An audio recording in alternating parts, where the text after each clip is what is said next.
computer.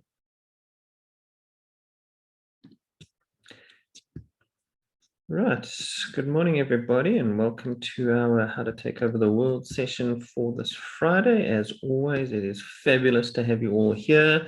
I'm just going to quickly run over some of the achievements for the week and then we will kick straight into the presentations. Jumping straight into it, just a reminder of our purpose: access to finance and access to markets. Fun fact, I was just actually going back and looking over these stats this morning.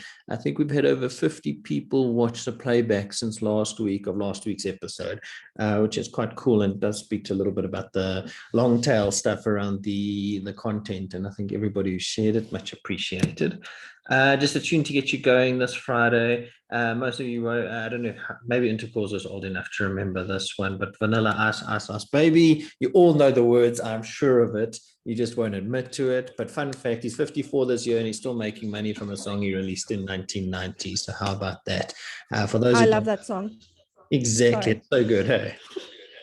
I'll rap it for everyone. Okay, well, we'll give it as a challenge shortly. Just in terms of what are we working on this week, Emma has finally got her podcast thing after a couple of false starts. She's got a podcast ready. I think the first one goes live shortly, but it's looking very slick, so very happy about that. What else are we working on? We've got 12 new video scripts for ABSA. Sam, Camrynne, and Jess are going to be furiously packing bags for the Microsoft Hackathon next week. We're doing a hackathon for 300 youth. That is going to be Southern Cape and Eastern Cape.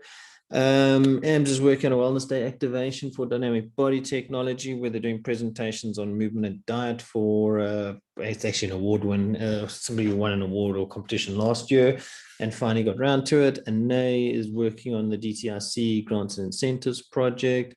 Quite cool for those who were around last year and were putting together the Solar Seasware stuff. We actually saw the branding being put up at the South 32 launch, so that was quite cool. It's nice to see something go from being a PowerPoint presentation to actually having real life branding. And then recruitment of 50 accountants and SME support trainees in Mpumalanga and Limpopo. That'll be Edward's baby. Well, Edward, and I know there's a whole lot of things that have to happen there, but that's quite exciting with SME.tax guys. Did I miss anything, Anna? No, that is all. I think you've covered. It's just got a bit of background noise. Okay, cool. That's great. And then just a quick, I shared this video with some of you guys. So for those of you who are in the, that are working on that telecom project, this is the youth that are actually in Jabulani. They're basically doing an after schools program to keep youth doing sport and health and activities. So it's very cool from that perspective. I'll share this video again with everyone as well. Just what are the things we're watching this week? So if you're following us social media, if you know of anybody who is interested in supplying food lovers, they have just opened up a new round of their supply development program. So there's a very cool opportunity there. You can go and find the link on both our Facebook and our LinkedIn pages, and you can go and share and go and see what the criteria are to supply food lovers. SARS, no, maybe not our favorite thing, or maybe KG, because KG is a bit of a finance nerd, so maybe he's excited, but SARS is actually looks like it's starting to get working again.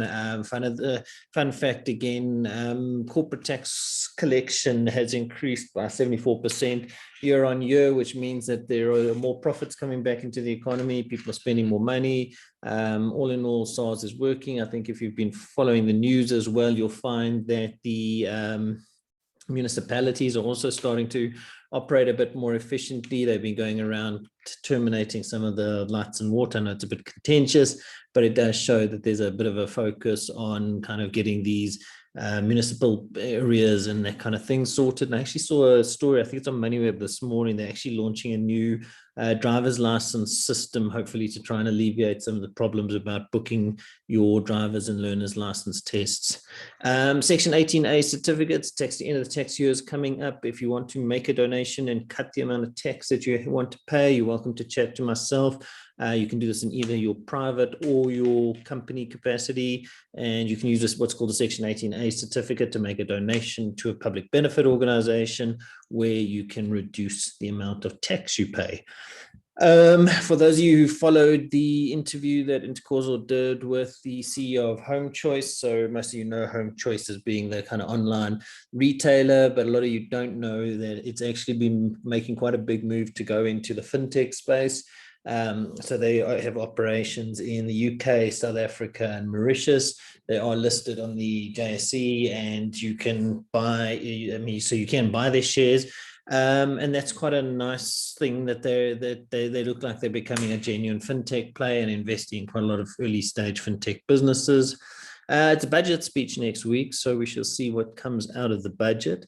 And then lastly, just a bit of a learning and a fun learning we've had this week was, if you are looking to set up events for and to promote your events to specific audiences, make use of the LinkedIn events function. We find it more useful than the Facebook events function, but always open to debate.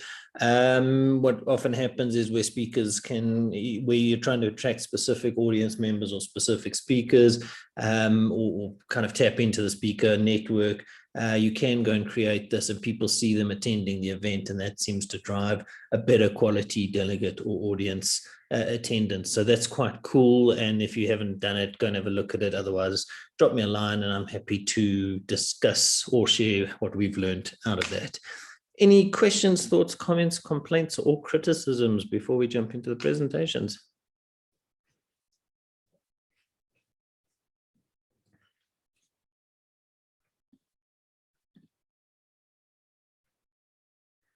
Everybody is good, and I can see somebody's working very hard at their Ice House baby, so we're going to maybe put somebody on the spot just now, if they're that confident. All right, so with that, I'm going to hand over. Who's going to go first? Camrynne, you going to go first, or Masefeli? Who wants to go first? I don't mind going first. Cool. I shall give you sharing capabilities. I'll stop sharing. Can you give sharing capability to Jess, because my presentation's on her laptop? Cool. I think everyone can now access it. Okay, thank you. Okay, over to you.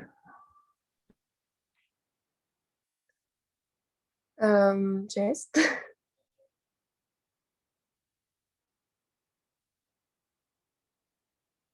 Okay. Cool. Good morning, everybody. I hope that everyone has had a productive week. My topic this morning is how to avoid burnout in the workplace. The reason that I chose to speak about this topic is because in today's world, we are so hyper-focused on the hustle, and while hustle culture has proven to show benefits, it can also become detrimental if one does not maintain a healthy work-life balance. I've experienced burnout in my life before, as I'm a perfectionist and I strive to be the best in everything that I do. This led me to be working overtime, taking on too much, and losing sight of who I am as an individual. Burnout can be categorized as a state of emotional exhaustion that can eventually lead to demotivation at work, thus allowing one to be less productive and produce a lesser quality of work. According to Winona State University, burnout exists in 5 stages: the honeymoon phase, the onset of stress, chronic stress, burnout, and habitual burnout. The honeymoon phase occurs when one has gotten a new job and has been receiving job satisfaction. One would feel enthusiastic and give their full commitment to work, and during this time would probably take on more than they could handle.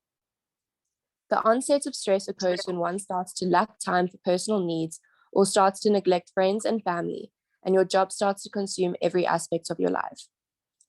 The chronic stress stage occurs when you start to experience frequent high levels of stress, which leads to one's performance to decrease. There is more pressure placed on one during this stage, as you would feel out of control of your life, and due to this start to procrastinate your daily tasks, ones that you would usually find quite easy and attainable. If you're anything like me, you thrive on academic validation and praise for your good work. So when you're not producing the excellent quality of work that you once were, you may start to lose faith in yourself and feel an intense sense of failure. The burnout stage occurs when you start to feel this immense sense of failure in a way where you don't see a way out, a way where you may become so overwhelmed by your tasks that you find it difficult to cope at work at all. This stage may bring on physical symptoms as well, and you may find yourself feeling ill more often, experience behavioral changes, and often being fatigued. The habitual burnout stage occurs when when you are unable to come out of the burnout and the symptoms that come with it become part of your daily life. This stage is a dangerous one, as trying to get your life back to normal can be challenging, and due to this can affect other aspects of your life, such as your friendships and relationships. This is not something you want for your life. It is not supposed to be anything that anyone should have to experience. Work should be someplace you go to showcase your skills, learn something new, grow as an individual, and work to make your life something that you feel proud of. Perhaps you're listening to this and relating to some of the stages of burnout and realizing that you have been there before. But it is important to note that burnout is incredibly common. There are millions of people who unfortunately experience burnout in their lifetimes, but there are also millions of people who work in a way where they avoid burnout and recover from it. Here are ways in which you can avoid burnout. Take time to fully unplug. It is important to take time for yourself. You do not need to be readily available at all times of the day. You are still human and deserve to treat yourself like one who needs rest. Find a healthy work-life balance. You need to prioritize your career, but also need to take time for your friends and family. There is a healthy medium, and you need to make the conscious effort to find it. Know your breaking points. While it is always a good thing to challenge yourself, be realistic with your goals and what you're able to take on. You need to know what you can handle so that you don't take on too much. Critically analyze what you're able to do versus the workload you've been given. Sleep. Sleep is vital for one's success. It is when one's body and brain are allowed to fully recharge. Don't skip out on this one. Learn to delegate. If you find yourself in a position where you are not capable of doing something, reach out to your team for help. Your team wants your company to succeed the same way that you do, and if you burn out, success won't be the result. Rather ask for help or share the tasks with others to lessen the burden until you're able to take on more. Set healthy boundaries. It is okay to say no to tasks that you are not able to take on. You don't have to be a yes man. Pay attention to your feelings. The loudest voice we hear is the one inside our head. We can be harder on ourselves than anyone else. It is incredibly important to listen to your feelings and know that you are only human. Only let positive thoughts have a voice, and know that just because you may feel symptoms of burnout doesn't mean you're a failure. As mentioned before, your workplace is supposed to be someplace you can grow as a person, learn new skills, and make your life something you're proud of. Something to remember, which is so perfectly said by Anne Lamott, is that almost everything will work again if you unplug it for a few minutes, including yourself. Thank you. I think this is like so topical at the moment. I mean, I don't know what about you guys, but I think this year has just started off at such a pace, and everybody, I've seen it and I've spoken to a few people this week, and you just ask them about almost the mood inside their offices, and everybody says just the speed at which this year has switched on. There has been a lot of, people are very short-tempered. They are, you only need to push the wrong button at the wrong time. And I think people are going to be, they are at that breaking point. I think we don't realize, and I don't think any of us will realize until it kind of hits us, that the stress that the last 2 years have put on us in, we think, oh, we were locked up at, or locked down at homes, and we kind of had our work from home balance, etc. But the reality is there's a lot of stress that's come with it. And I think it is very true that there is, we need to kind of readjust all of these things. I think it was really good from that perspective. And then, as always, if you guys are, or maybe two things. One, I mean, if, this is obviously the place that Amber's playing in with dynamic body technology. They are running wellness days. I know Sam's also trying to get kind of an action netball team going and that kind of thing. So, yeah, I mean, I think there's a lot of elements from that perspective. But as always, if you need somebody to talk to, we do have people that we can, happy to connect you, and remembering, put yourselves first, because you're no good to anybody if you are running on empty.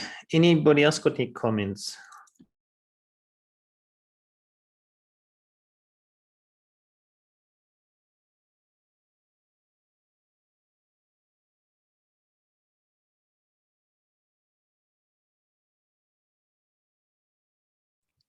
Sorry, I've been trying to unmute myself. Yeah.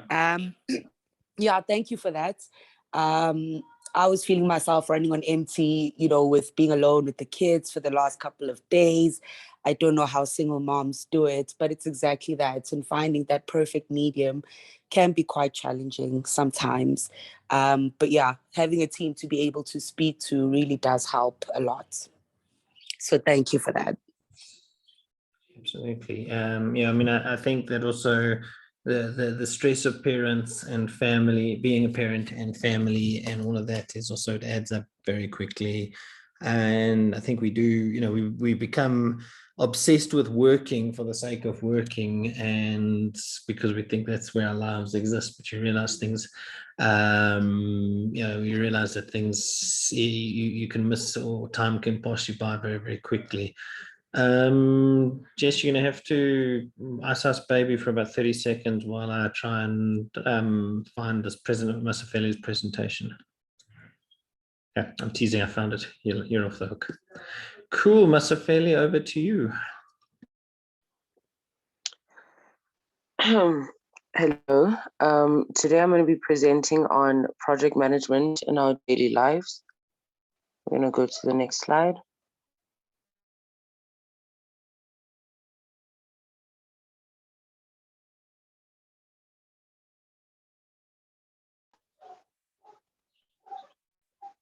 There we go.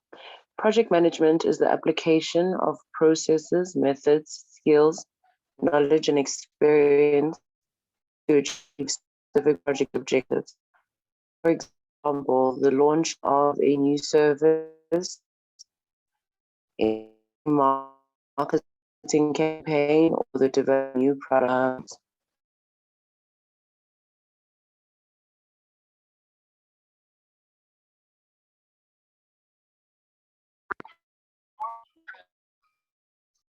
Masefeli, just check you're fading in and out. So I don't know if it's if your connection's a bit unstable.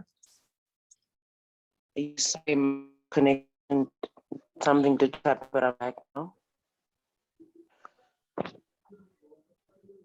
Okay, is everybody able to hear me? Am I okay to continue? Yeah. Okay.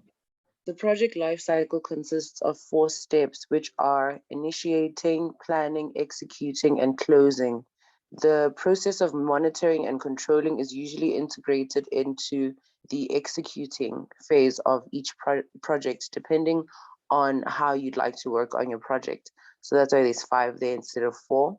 The purpose of a project is to achieve certain goals and objectives, and they will always be a deliverable. Implementation, initiation.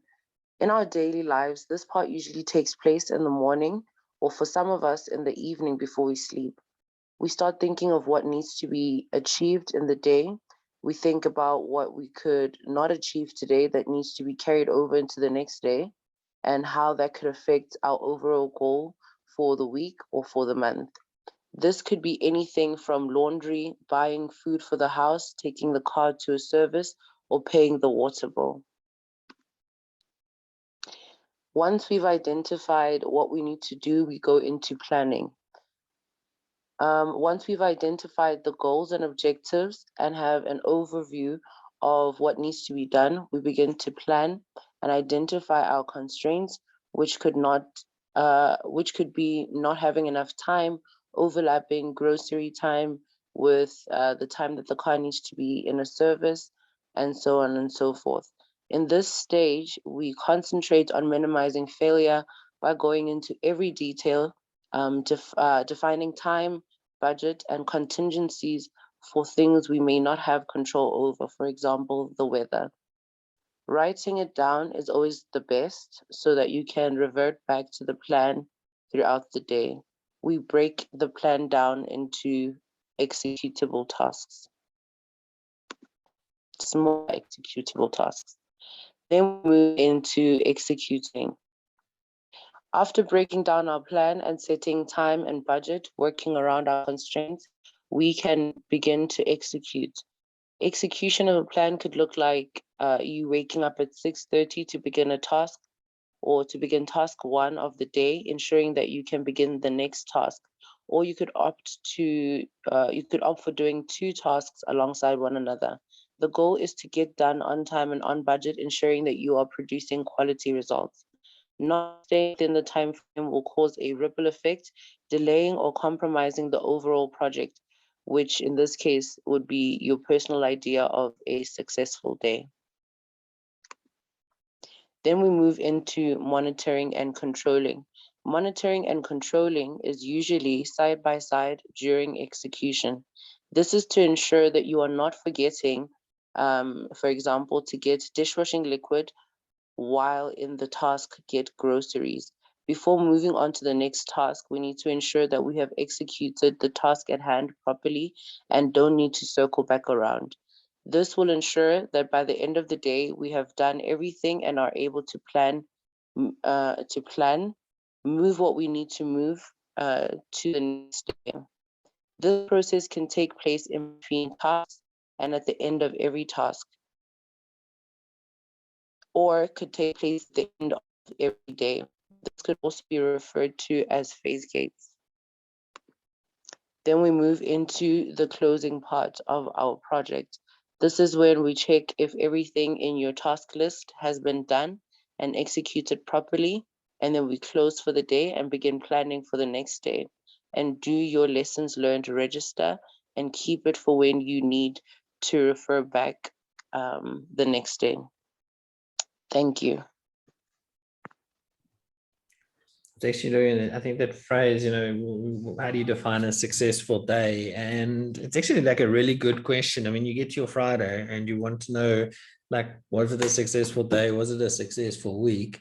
And you can tell everybody everything you've done, but it doesn't necessarily answer the question of whether it is a successful day or a successful week. I mean, it could be quite a fun task for us to also, maybe we do it as part of our status meeting, is write down what it is that defines a successful week next week. I think that will be a really interesting exercise. And then what are the micro tasks?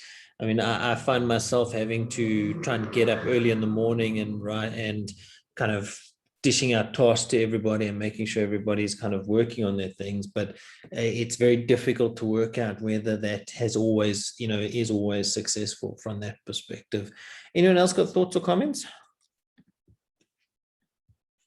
Yeah, I think from my side, I find like one of the things that I started doing it last year, was writing things down. Like if someone says something, I'm like, oh, I need to get that done, or I need to do that, or like on a piece of paper with a pen. So old school, but I find it the most productive way to manage my day and manage my tasks.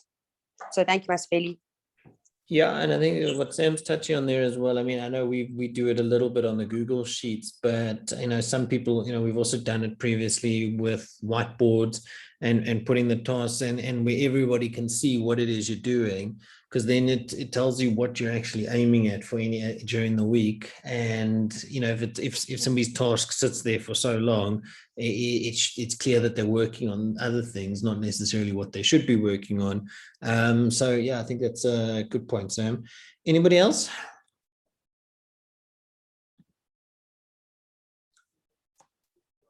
Cool. I've actually really enjoyed this morning. It's very cool. Just a reminder, as always, we will put this playback up on the website, on the YouTube channel as well. It is quite popular. Please feel free to share it. Emma will get all the cards with it. And Tukozo has got her Meet the Management presentation or an interview next week with the guys from Kalon. So they invest in a lot of technology startups. And they're kind of taking you through what you would need to do to be considered for an investment from them. Again, you can find the link on our social media and on the events, the LinkedIn events page. Otherwise, we're happy to share with you. Anybody else got any closing comments before I end this meeting? Oh, and Emma's busy always looking for women to interview for her Women in Business podcast. So if you've got anything, obviously you can connect with Emma as well. If there are no more comments, this has been a good session and we have stuck to our time very well. Thank you to everybody who has made themselves available, and we look forward to chatting again next week. Thanks, guys.